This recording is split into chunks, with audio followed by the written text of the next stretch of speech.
বেজে গিয়েছে ভোটের দামামা। পাখির চোখ ২৬-এর বিধানসভা নির্বাচনে। এবার ময়দানে তৃণমূল সেনাপতি।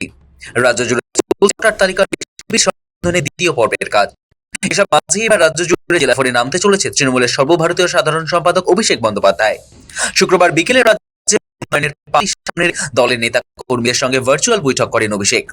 তারপরে ২৮শে ডিসেম্বর এসআইআর কেন্দ্রিক পৃথক বৈঠক করতে চলেছেন অভিষেক। সেই সুর ধরেই আগামী বছর জানুয়ারি শুরু থেকে জেলাভিত্তিক প্রচার অভিযানে নামছেন অভিষেক বন্দ্যোপাধ্যায়। সূত্র বলছে, টানা ১ মাস ধরে রাজ্যের বিভিন্ন প্রান্তে কর্মসূচি রয়েছে অভিষেকের। নির্দিষ্ট সূচিও ঠিক হয়েছে। ২রা জানুয়ারি বারুইপুর, ৩রা জানুয়ারি জলপাইগুড়ি, ৪ঠা জানুয়ারি বীরভূম, ৫ই জানুয়ারি বিষ্ণুপুর, ৭ই জানুয়ারি ইটাহার, ৮ই জানুয়ারি মালদা, ১৩ই জানুয়ারি কোচবিহার এবং ১৫ই জানুয়ারি কাঁথি। গত ২২শে ডিসেম্বরে নেতাজি ইন্ডোরে বুথ লেভেলের এজেন্টদের বৈঠকে মমতা বন্দ্যোপাধ্যায় বার্তা দিয়েছিলেন, এসআইআর প্রক্রিয়ায় নজরদারি হতে হবে কড়া, মানুষের পাশে থাকতে হবে নিরলসভাবে। সেই মঞ্চেই ইঙ্গিত ছিল অভিষেকের ভার্চুয়াল বৈঠকের। এবার কৌশলে তাকে সামনে রেখেই শুরু হচ্ছে জেলার পর জেলা ঘুরে প্রচার অভিযান। সূত্র বলছে, অভিষেকের কর্মসূচিতে গুরুত্ব পাবে দুটি দিশা।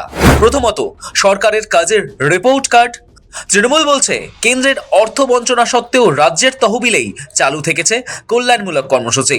গলি থেকে গ্রাম, মহল্লা থেকে শহর, প্রত্যেক এলাকাতেই পৌঁছে দেওয়া হবে উন্নয়ন প্রকল্পের খতিয়ান। দলের বক্তব্য, বাংলার প্রাপ্য আটকে রেখেছে দিল্লি, কিন্তু থেমে থাকনি বাংলা। আর দ্বিতীয়ত, শুরু হচ্ছে সরাসরি ভোট প্রস্তুতি। স্পষ্ট বার্তা, আর সময় নেই। সামনে ৩-৪ মাসই অগ্নি পরীক্ষা। অভ্যন্তরীণ দ্বন্দ্ব ভুলে সংগঠনকে নামতে হবে মাঠে। গত ২২শে ডিসেম্বর নেতাজি ইন্ডোরে মঞ্চ থেকেই মুখ্যমন্ত্রী ঘোষণা করেছিলেন, এবার পিকনিক হবে না, পিকনিক একেবারে ২০২৬-এর জয়ের পরই। বিএলএরা বুঝতে পারছেন ব্যাপারটা কি বলছি?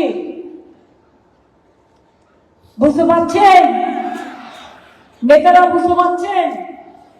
এবার পিকনিক হবে না, পিকনিক একবারে ২০২৬-এ জেতার পরে হবে।